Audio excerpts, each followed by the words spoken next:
Awesome. We're calling to order the Housing and Human Welfare Committee meeting. We're starting at 3:16 p.m. Our apologies for the delay. This is not our usual schedule. 1 second.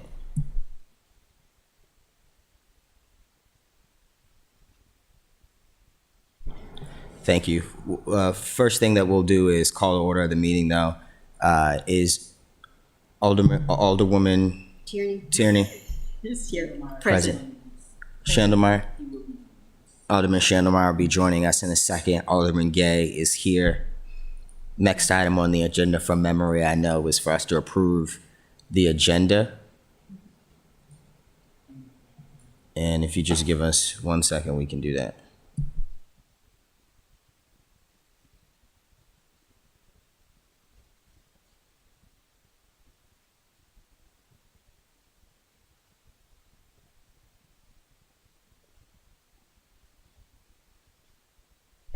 Yeah, just give us 2 seconds. We're having a tech issue, but we'll be. Awesome. Okay. Yeah. So next item is the approval of the minutes for the Housing and Human Welfare meeting on 10/16/23. Is there a motion to approve those minutes? A motion that we approve those minutes. All in favor? Aye. Aye. Oppose? None. Next item on the agenda is our legislation, starting with O 3223. Alderman Savage, are you speaking to that? Yes, I would like to, if the committee has questions about it. I can also just give you a briefing on where what my intentions are with it, and speak to any amendments. I wasn't sure if the committee was going to get into it today or not, but I'm available. Yeah, let's do so. Let me give the gentleman here a second for public testimony, and then we can jump straight into the legislation. That'll give us enough time to get some printed copies as well. Awesome, thank you. Whenever you're ready, you can step up and just state your name, address, and you're good to go. Less restrictive than in the typical council meeting. Alderman Savage, we were just emailing.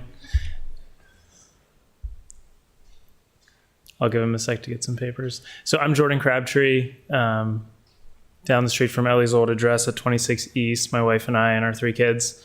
Thanks for letting me just talk a little bit. I think I've gotten a chance to talk to or speak in front of you guys at City Council, and then a little bit at the with Alderman Savage at the economics meeting. But we just had my wife and I live downtown. I'm a local business owner. I think I shared that with you guys. We love Annapolis and we're for Annapolis. I think the big thing for us is a voice for those of us that have personally invested. We're not the New York City, the quote unquote coming in and changing things. Like Ellie knows, my office has donated hours to City Doc Design, where we donate time through, I don't know if you guys are familiar with Estuary Community, with Downtown Hope and Joey Tomasoni. I'm on the board there, and we do a lot of work in the Arts District and Robinwood and different areas. So we love Annapolis. We're staying here. We're vested. So our only concerns were the moratorium, and I know some things we're going to talk about, but just that it would catch us at really bad timing where we've personally invested a lot and we're selling a property and turning our one into a short-term rental, and it would catch us at a bad time to be able to get our license and really leave us hanging in a bad financial state for our family. And I know I haven't gathered the others that are that concerned in the way that we are to come, but they also will be sending letters and coming in. And so that's kind of the big thing for us, that we're stuck in this. People who are in the sale of a property or the purchase, and the moratorium would really kind of hold up timelines that they've really lined up. And for those of us that aren't just these investors coming in, and then again with the ordinance, I've already spoken to you guys about this. We've had some really good conversations. Just getting quickly, our only concern was being allowed to have a short-term rental license on a 4-unit and under house, because we have a 3-unit home that we're in application for. and just asking that there's some specificity to that put into the code if the ordinance should pass, being that if it's worded as a one dwelling unit, which it seems like was meant to speak for multiple buildings on a property, which is not the case for our home. Those of us that have these residential properties, most of them in historic downtown were turned over in World War I and II to be housing.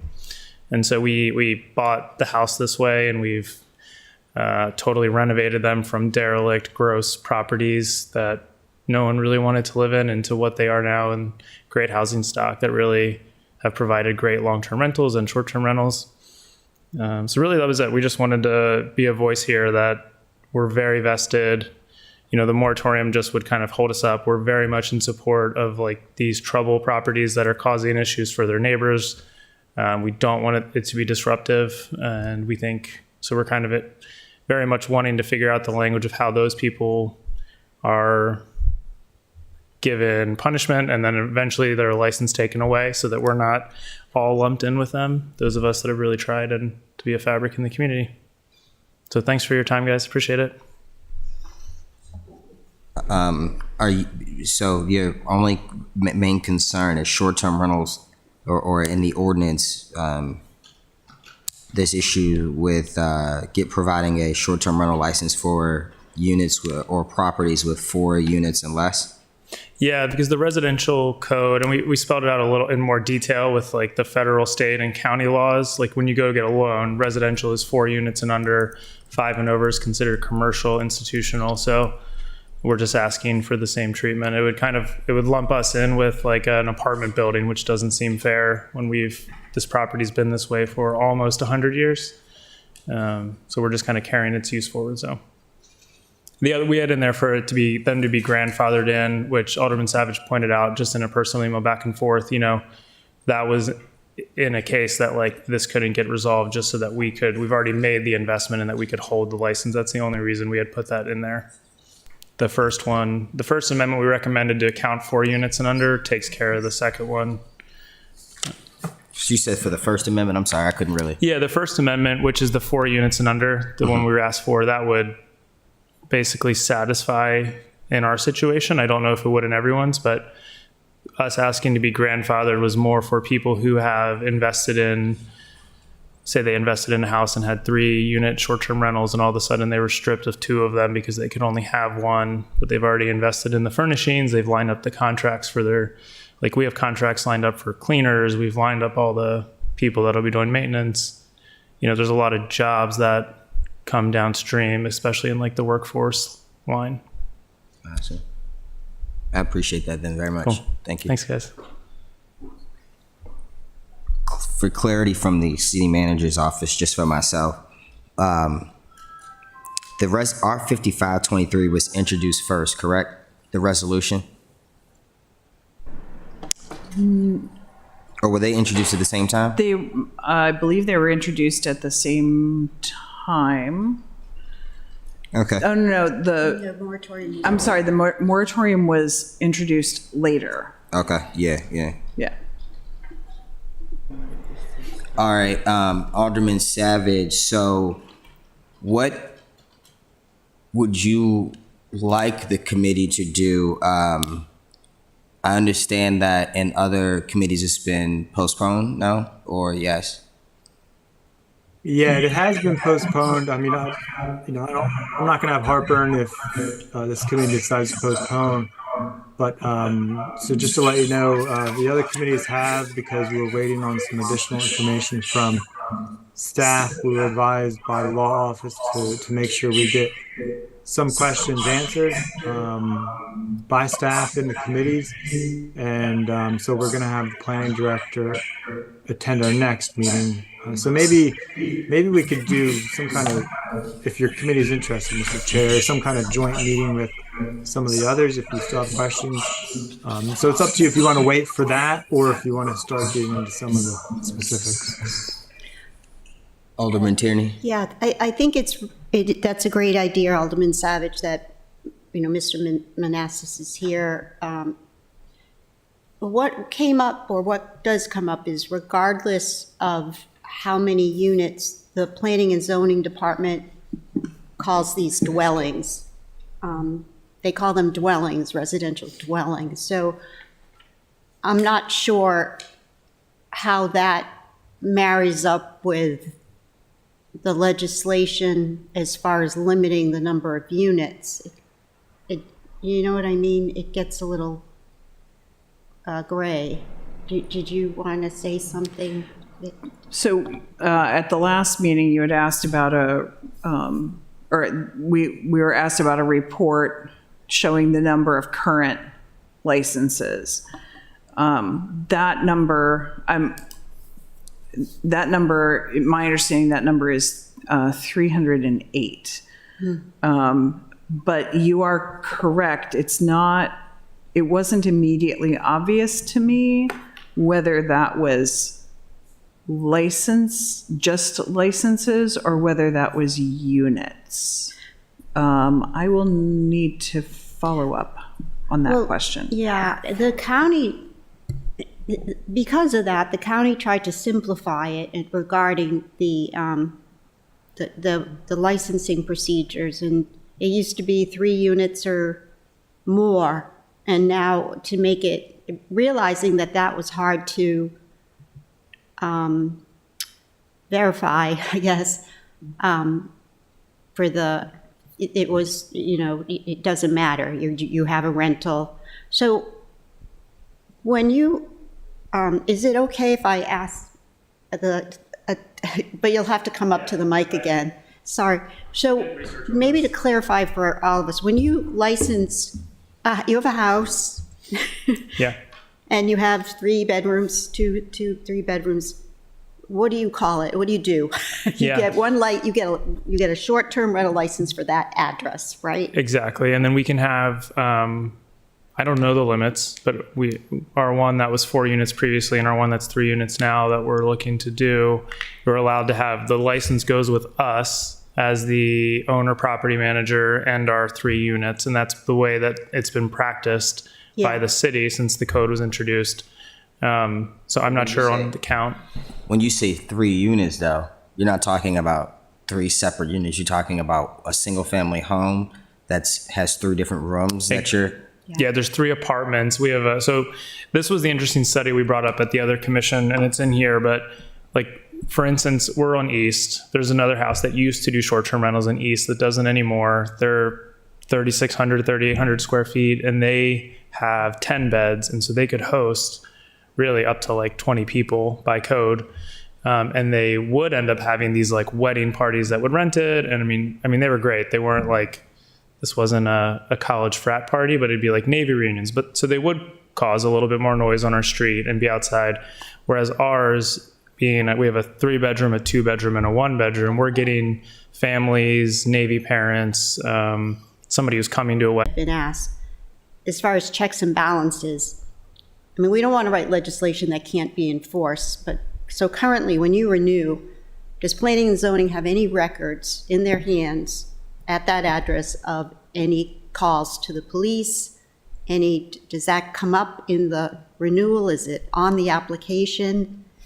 If there's been, is there any record of that? So we've never had any issues. We've never had them, but there is. This is sort of what the ordinance wants to do, that you're Let's not find some going to, connection. but it doesn't come up now, right? It doesn't, There's questions when we're asked to do the application. Right now, you have to go through a third-party host compliance, Right, and that's host like totally compliance. off-site, and it's Yeah. just managed, that one. And then there's a paper application we do with the city, and it does ask those questions of like, have there been issues? It's like the typical city application. And so I think there is a place that we had to clarify if there were any issues with the property. Okay. And then when the site, and I forget the title, but the site inspector comes out, and I just did this a week ago, the new property, as we're in the process, and they're checking on health, safety, and welfare, and going through. So I would imagine at that point, that's where the checks and balances would be. They would run a report with the Annapolis police and see that. I just want to make sure that like the vehicle existed, even though it's probably not the best right now. Yeah. So, okay, thanks. Yeah. Thank you. Of course. Alderman Savage. Thank you, Mr. Chair. Just to expand on that a little bit, and I guess I'm going to start off, even if we don't get into all the details today. I just want to provide a little context. What caused me to put this together was, back, what was it, Alderman Tierney, 2-3 years ago, we passed the large overhaul of our short-term rental code, and the intention of that was to essentially limit ownership to one short-term rental property to one owner, so that an owner can't just buy up multiple properties and turn them into short-term rentals. Because of, it takes a lot of housing off the market and impacts the neighborhood. So that was the intention of the code. But we found over the years, and in particular in my ward, we had one incident where people were trying to find loopholes and ways around that restriction. And so the intention when I set out to originally is to set limits, tighten that up a bit, the language for the one owner, one STR, and also work in there some tighter language regarding nuisances and how that should be handled. And I think Alderwoman O'Neill has an amendment to tighten that up even further. So that's the intention. I wasn't setting out to do any kind of significant overhaul. No, I am no. looking at that, but that's going to be separate legislation because I didn't want that to be confusing this, because this is really just about tightening what we have. But to Mr. Crabtree's point, I actually do agree with his First Amendment because, again, I think that would meet with our intention. Some of the language wasn't clear in the amended language, but his First Amendment would just, again, clarify that you can have one short-term rental license for entire property, for one property that may have multiple rental units in it. So I'm fine with that one. I'm not at the moment sold on the Second Amendment, which is dealing with the grandfathering, and because I think from what I understand, Mr. Crabtree, is they have a second property that they were planning to do short-term rentals on, and I think they're looking to sell it for a future owner to use as short-term rental. But the way our program's currently set up is the licenses go with the property. Go with the owner. Go with the owner of the property, not with the property or the house itself. And I wasn't looking to change that. But I also pointed out to Mr. Crabtree that even if we did change that, the licenses we can't, I guess we could grandfather, but I don't think we should, because the licenses are reviewed annually. And I think that's an important review to have. So I am going to propose that one amendment. I have a whole nother group of amendments just to explain. I think it's amendment 3, which is a whole mess of amendments, but just explain where that came from. That came from some other public testimony we received, and it just serves to further tighten the language, because they pointed out how, as it was written in my changes, it would have allowed somebody to have multiple houses on one property and have them all as short-term rental, and that again it got to confusing with the definition of units. So in any case, all those amendments I can certainly explain at some point, but I did want to make sure to relay that the chair of the Rules and Government Committee, which Alderman Shannemeyer is on there as well, I did suggest the joint meeting. So I did want to just bring that up again as a consideration for the committee. We might be able to get that scheduled in the future. Yeah. So Alderman, here's my question, and we kind of talked about this briefly before.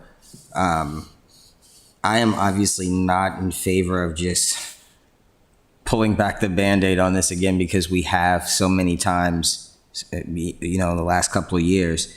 But obviously, since it's already in progress, I do have a number of concerns. One, because not just with your amendments, but the amendments introduced by our colleagues, I feel are like, we have the legislation or the original bill, 03223, and then there's like 5 amendments to cater to public testimony. And so, and individual homeowners. And then we just continue to get into this cycle where we have to keep changing it because we unintentionally create consequences. And so I'm wondering, why haven't we, maybe even as like a full body, just went back to Ellie's original bill, or the original intent of all the short-term rental legislation, scrap what we have and come up with a more comprehensive approach. I have pitched several times. I'm a huge advocate of what New Orleans has done, where they have created caps in residential districts so that we're not stifling business. We're still allowing for, the market to work, and we're still allowing for, individuals to apply for those licenses. But once you reach a cap, you reach a cap. And I think the important thing there is that there are different rules, obviously, for Ward 7, 2, and 8 than there would be for 1, because obviously 1 is in the heart of our entertainment district. And so the closer you get to that, the more loose you can get with those rules as it relates to the bed count, et cetera. But the real heart of these issues, it seems, is the concerns of residential neighborhoods. And we still, I don't see how, with what we passed in, I think it was like 2019 or 2020, and this 03223, if we're fixing the issues, or if we will have to come back again and, try to put something else together. Do you get me there?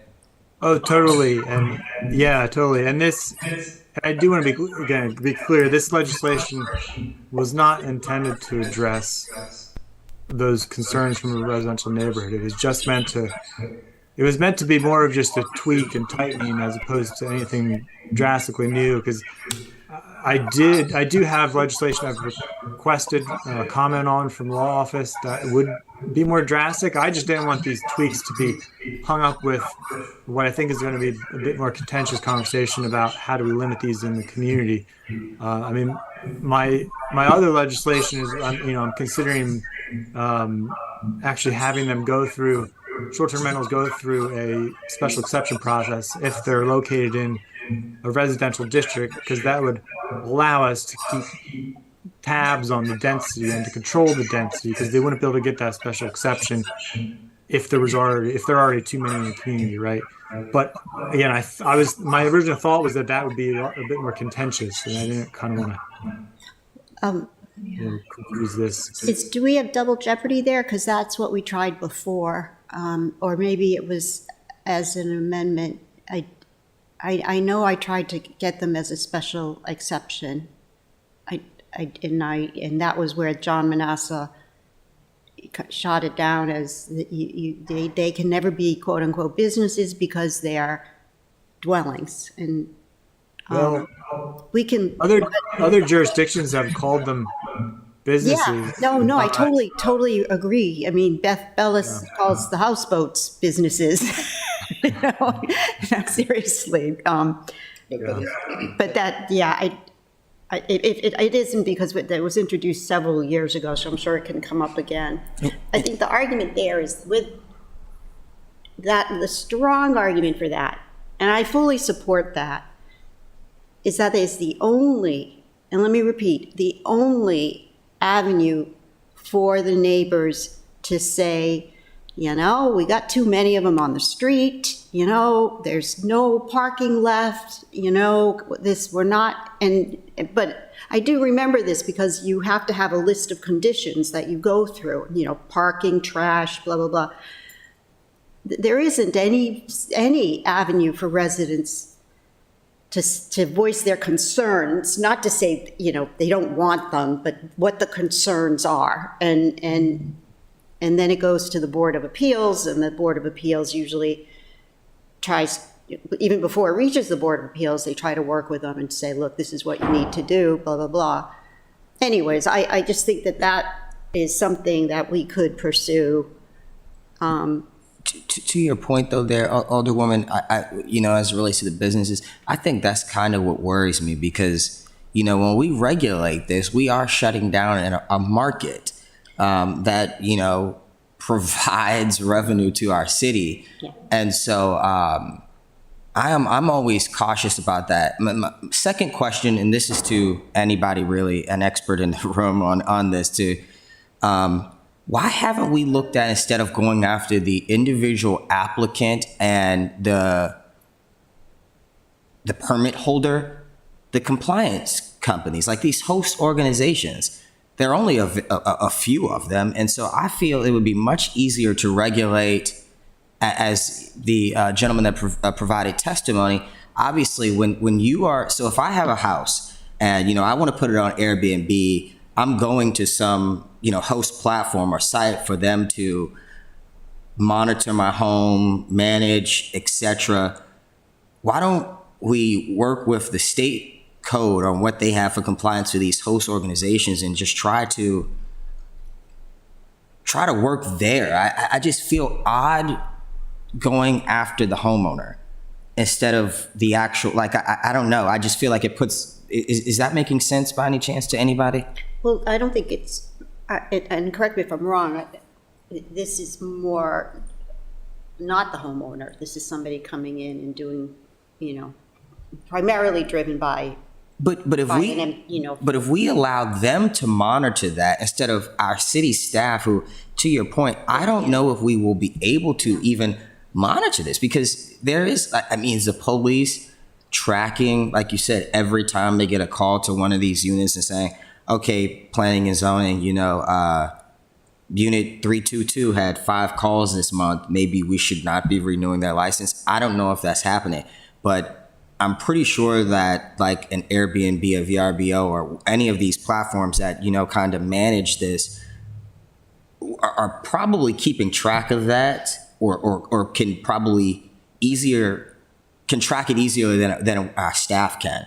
I feel like it's just a lot to ask them to monitor that activity and make decisions on licenses, and then monitor the short-term rental licenses in itself, those that are not Airbnbs, etc. I think Director Dickinson spoke to that as far as it could, she needs almost a full-time person to just on what we have now as far as hotel tax. If you would like, yeah. Alderman Savage, I'll come to you in a second. I'm giving him an opportunity. Just from our personal experience, we know the staff so well that deals with licenses, Mary being the supervisor currently. And so I've known that she keeps track, and she's kind of wearing so many hats to do that. But I do know, because we've had issues on our street, and like, whose trash is that in the street? And like, we have a neighbor that monitors it and is calling it into her and thought it was us. And so like, able to get those emails and be like, she's keeping track, and there are fines associated with it. And I don't know currently what the like limit if someone does it 5 times is, but I do know that that's kind of what's been happening, and there has been some monitoring. But yeah, I agree. Some clarity from a larger state code, and it does. Baltimore just figured out theirs. It is a lot of, community-based, city-based that's figuring this out, but some clarity would help, because right now the host compliance doesn't do any of that. But Airbnb doesn't either, correct? Nope. Yeah, there's no tracking. Yeah. Yeah, there's no track. I don't think there's any tracking As there. far as like, So it would have to be staff, essentially. Yeah. or a new host compliance that's more locally based, like a third party. That's yeah. Yeah. And then also, like, I do know, thankfully, some things have been answered. I don't know, Ellie, if you're familiar with this, the parking got handled finally. And so, like, for ours, we're not allowed to have any Airbnb guests stay on the street, which as residents, we totally appreciate. Like, the garage is, like, now that the home and garage is done, and like our guests, like a couple have been like, wow, that was a long walk. Like, they're used to like suburbs, but most of them are like, oh, it's so great. We have a garage close by. Like, this makes sense. So that has been totally fine. And we feel great that it's not a burden. Like, there's no way to get to even get them to park on the street. They would have to they can't pay hourly because they get ticketed after 2 times. And yeah. So thankfully the city did take care of that with the parking. So, Alderman, I will let you, wrap this up. I essentially brought this to the Housing and Human Welfare Commission committee because there was so much talk about how this is affecting the housing stock, et cetera. And I wanted to dive into that. because that is what will sell me or not. Because, I hate to seem harsh when I say this, but I think in the grand scheme of things, a house and a very wealthy ward having a party to celebrate a wedding is a much smaller issue than some of the things that we have going on in the city. And so I hate that, my frustration comes from, again, like I said, that we continue to open this up time and time again. But I will allow you to make the closing remarks on it because we'll postpone it.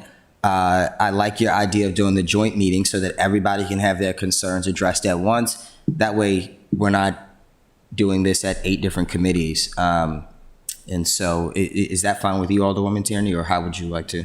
No, I think that's fine. We'll probably get some data from John Manassa. That would be really helpful. Yeah. Awesome. So, Alderman, you can close us out if you want to just wrap it up with anything. Okay, thank you, Mr. Chair.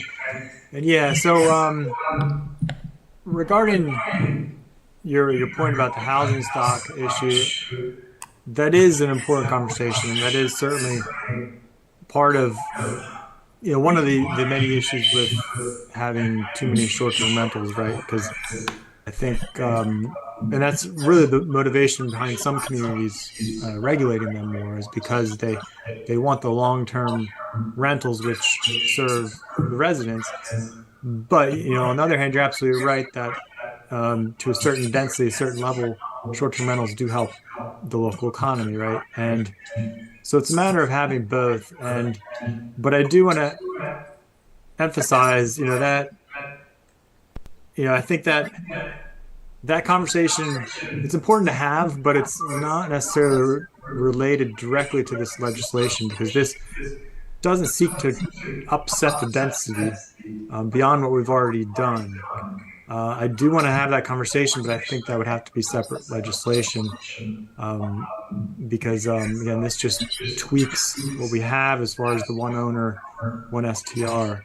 As far as the nuisance changes, I think that might be, maybe the city manager's office could provide some help with that for the joint meeting. Because my impression would be, when people call in, these complaints are going to come in whether or not we have this legislation. And people log these complaints with the police department. And so I think the point we're trying to get to is where if planning and zoning understands that a property is causing just repeat issues, disrupting communities, then we may need a process to revoke a permit. But I think your question is a good one as far as how do we, and this is my question for the city manager's office, how do we make sure that the complaints logged get from the police department to the planning and zoning department?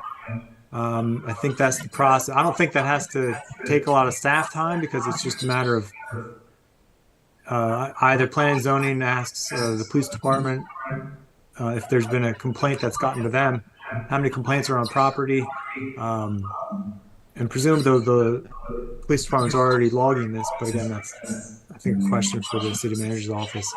But I guess the way I'll leave it, Mr. Chair, would be if there are any other specific questions you may have for staff that you want to bring up at the joint meeting, let me know, or let, I guess, city manager's office or Ms. Jackson, so we can get those on the list of things we need to address.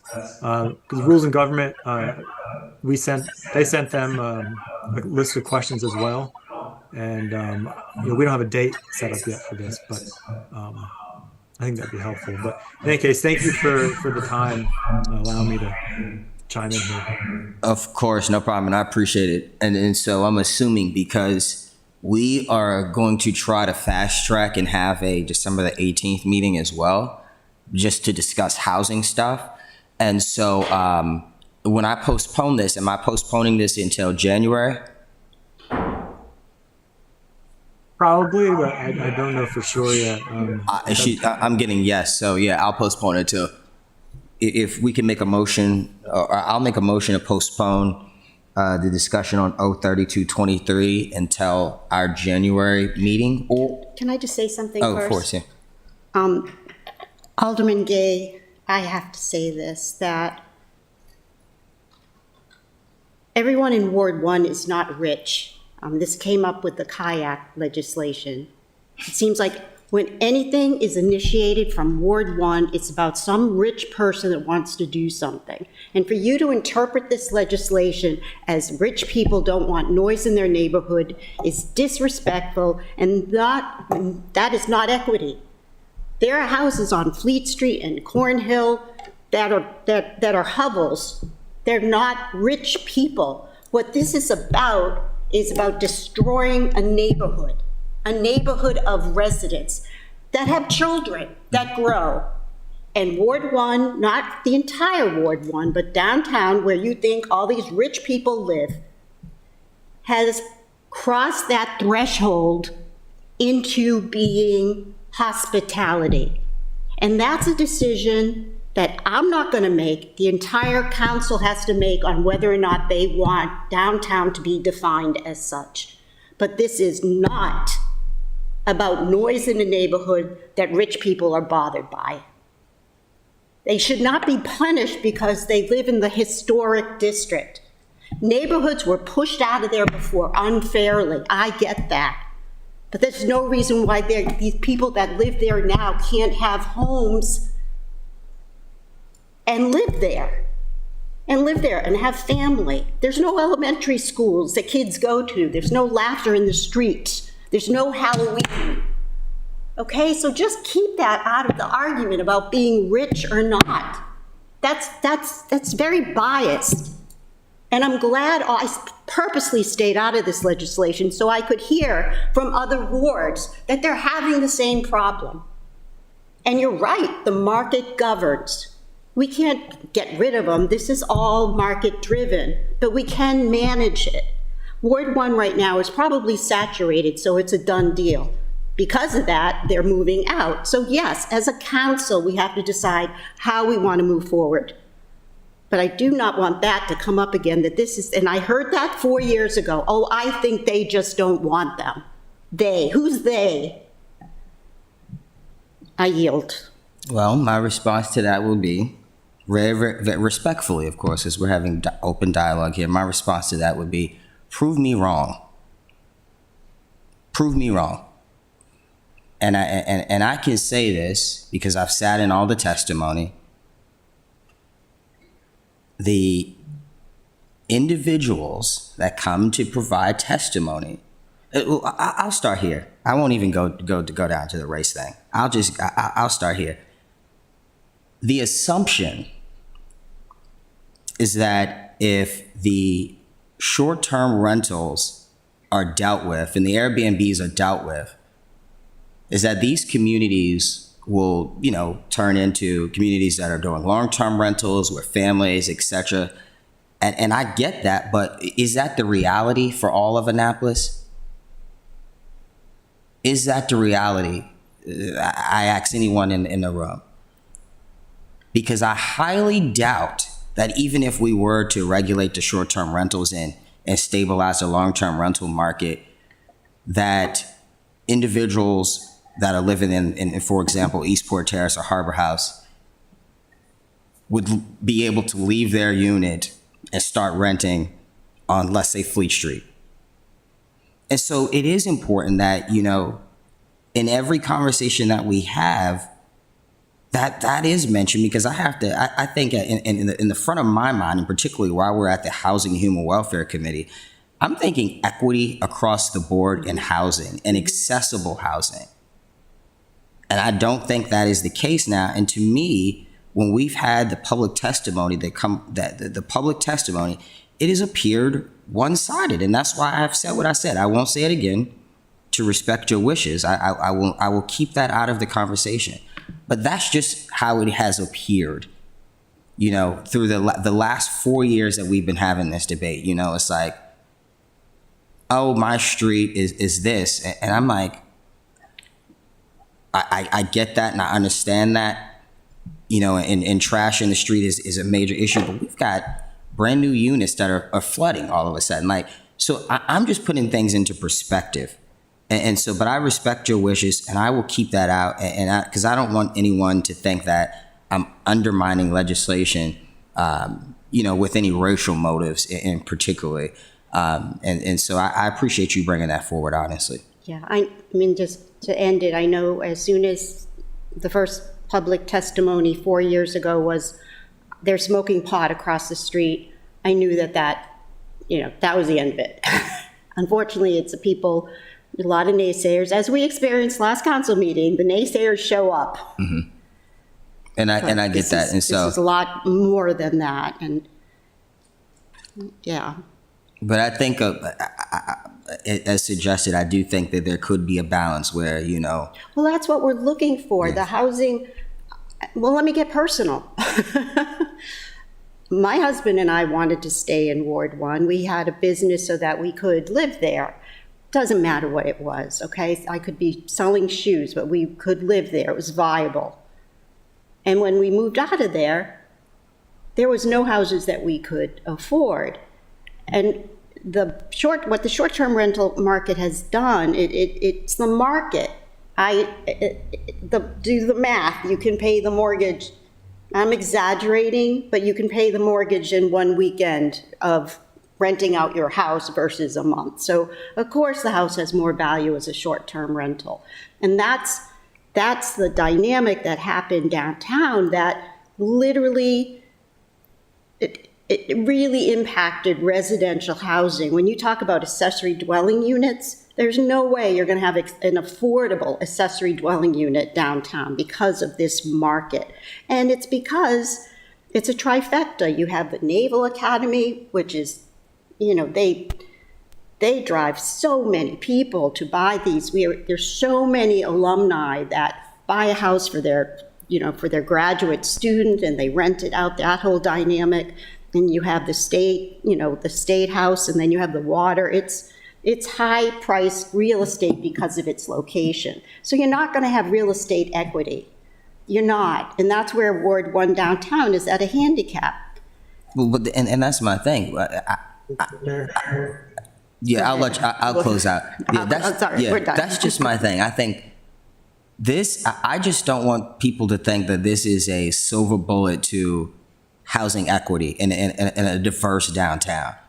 And so that is what I fear that it was being, and I shouldn't associate 032 with the short-term rental legislation of the past. And I think that's where we're getting conflated. I'll end it there. We made a motion to postpone it. Mr. Chair, Yeah. so I just want to say quickly, this is exactly why I was trying to do this with separate legislation, because I didn't want to have this Wait till that comes. big debate about short-term rentals to threaten this legislation, because again, this legislation is just trying to tighten up the language so we don't have shell companies and people from across the country trying to play games to get short-term rentals here. That's all this is trying to tighten up. Like, I was trying to avoid having to get into the conversation about the validity of short-term rentals themselves, to save that for another day. But I think it seems like people want to talk about it quite a lot. I mean, if the committee, just hit a nerve. I told you, when you peel back that Band-Aid on this, and That's not that'll be next. yeah, so I get it. Let's close out on this, because I Yeah. just realized, this was the only item on the agenda, and we've been on it for an hour and a half. So, Okay, so I move that we postpone action on 032. I can do this, I think. On 032-23, the short-term rental licenses and regulations, and R55-23, the associated temporary moratorium on short-term rental licenses. So postponing both of them together because they sort of go yeah. hand in hand. And I'll second that. All in favor? Aye. Aye. All opposed? None. Thank you, Rob. Thanks, Rob. He's out of there. So let's close out. We will not be hearing from Wilborn Estates due to there were scheduling issues with travel, and so What about Rhonda? Wasn't she going to come up on Admiral? for the Admiral Oaks property. So we're going to try to coordinate that as well. So that's for our December the 18th meeting is what I'm proposing is that we continue to meet on the 18th, which is our regularly scheduled meeting. It's a Monday. You know, at the normal time, it's 6 in the afternoon. We kind of can close it out. But here's what I need, and I'm glad that the city manager is here, because I really would like to wrap this up with having Wilborn Estates and Penrose, Penrose and Fairstead, the property companies. We've had them here multiple times. They continue to get in issues. I'm wondering if we could have a rep from the planning department attend that meeting as well. Partly because I would like to know what fines have we given out associated with, you know, not just the issues of the last couple of weeks, but just over the course of the year, really. And if we haven't, how can we take advantage of that? I know the city code provides us the opportunity to do so, but when we tried to do it at our last meeting as a council, you know, they told us that the council can't make those decisions. It has to be done by staff. And so I'd love to follow up on that with those two properties. And they were supposed to come back and report, right? Yeah. No, that was supposed to be November the 1st. Yeah. And so, and we haven't got that report yet. Yeah. And so, that would be helpful. We'll reschedule that for the 18th.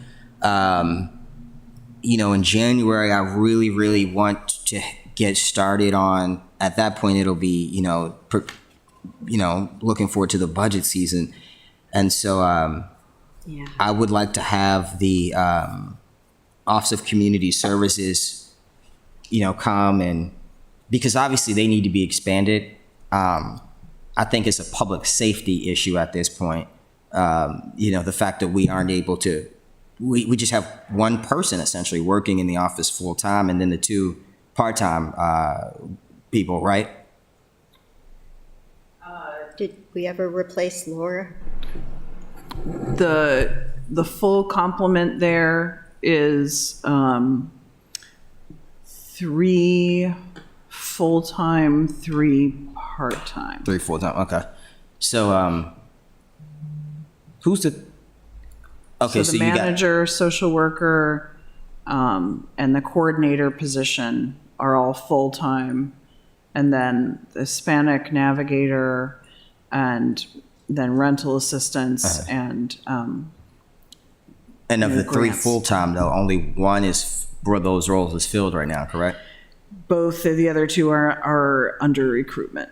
Yeah, so we have like just that one person, which, I trust that, we'll be able to get those roles filled. But my focus is just making sure that at least I would like for our committee as the human welfare, portion to put together a solid plan to fully fund the office, make it a department at this point, solidify it, give it its teeth, give them the staff that they need.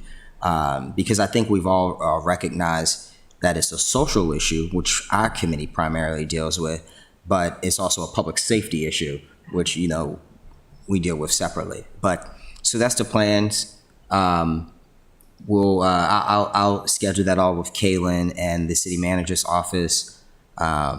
Anything for the good of the order? Oh, no. Awesome. This was great discussion. Yeah. I'll make a motion to adjourn.